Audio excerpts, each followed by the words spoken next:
All right, let's go to race number 7, Josh. This is the Amelia Park Beef Handicap over the 1,600-metre journey. And we're going to go back and have a look at Volcanic Causeway, finishing second behind Tax Time. This was back on the 27th of March. Volcanic Causeway settled in second position throughout by W. Pike. Tax Time sneaks away with his lightweight on the corner, and Volcanic Causeway can't quite reel him in. But it's Tax Time inside the 250 in front. Volcanic Causeway will keep coming, and then Black Habit, the leader. Tax Time, though, at the moment holding Volcanic Causeway. Then Black Habit from Night of the Opera, but it's Tax Time holding Volcanic Causeway, Black Habit, and Night of the Opera, and Tax. A really good effort from Volcanic Causeway in that race. He was asked to do a little bit of work mid-race by William Pike to take that spot outside the leader.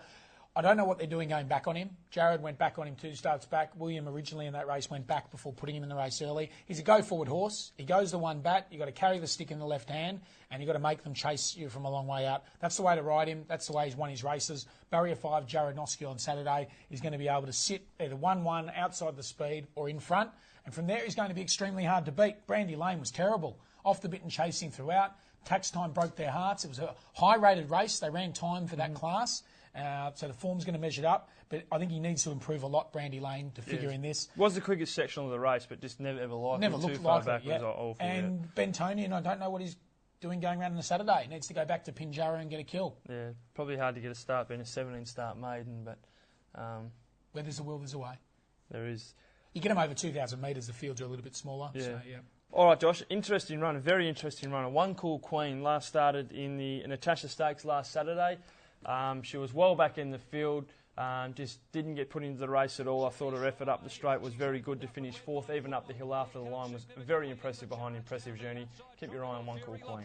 Battling away, nothing else a hope. Impressive Journey, 150 to go, still clear. I think she's got them done. Tropical Fury battling away ahead of Significant. She's off her feet, but she's going to be too good. Impressive Journey and wins this the filly Natasha. Has Oaks written all over her, Matt, and it's got Lindsay Smith written all over it, this preparation. Really excited about this horse's preparation going forward to the Oaks. She should have won her first start here in Australia, in WA at Pinjarra. She won her second start. Love the way she hit the line.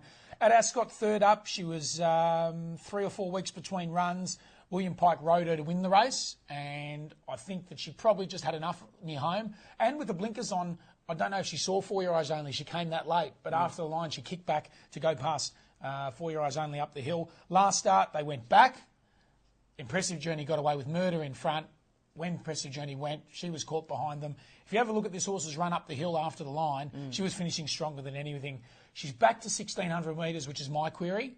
Lindsay Smith's capable of doing anything, but at the price they're probably going to bet, I'm happy to look for a little bit of value and wait for next Saturday. Do you think she'll be short? Well, you would think. Yeah. The wraps on her are big, but I'm going to wait to back her next Saturday in the Oaks. All right, I think she's going to be awfully hard to beat, Josh. Now, there's one horse I'd like to get your opinion on. Where's she going to settle in the run, One Cool Queen? I've got a barrier 8. It looks to be even speed, nothing ridiculous. Probably Snow Symphony roll to the front. I think from Osmac maybe, Volcanic Causeway. But I've got her sort of drifting a little bit back in the field. Yeah.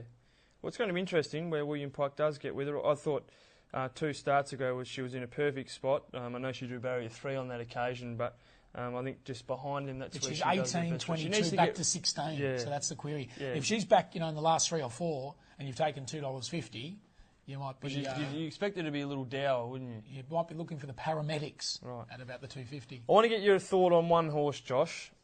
Number 13, Amelia's Dancer. From the Liliciani stable, who's only a 3-year-old. He's having his third career start. Very promising 3-year-old. Over 1,600 metres. By Dan Zero, and it's out of a half-sister to Magdalena, who was placed in a WA Oaks by Mystic Chantry. So there's plenty of stoutness on the dam side of this horse's pedigree. Pinjarra win was very good. Sound Barrier came out, franked the form. And then last start hit the line well, but in that race, it was sort of switching on, switching off, ducked back to the inside, probably had enough on the line. This is a steep ask, but it's owned by the Amelia Park crew, and it'd be great to see the team get a winner on their race day. Yeah, I think this Amelia's Dancer's got plenty of ability. Goes in quaddies for sure. But we need a final selection. I'm going 8 One Cool Queen. She's the class runner, be hard to beat. I'm looking for value. Happy to have a save One Cool Queen, but I'm going to have something each one. 9 Snow Symphony. Very, very good first up behind Big Ted. Last start got caught 3 wide, no man's land, no cover. Forget it went around. Barrier 2 will either find the top or settle in the box seat. and it was a winner at Belmont, third up at the mile last time in. Just a little bit of value each way. Going to go with Snow Symphony to beat One Cool Queen, but there's plenty of chances. Don't be scared to go wide in your quaddies. All right, bit of value there. Race 7, number 9, Snow Symphony for Josh.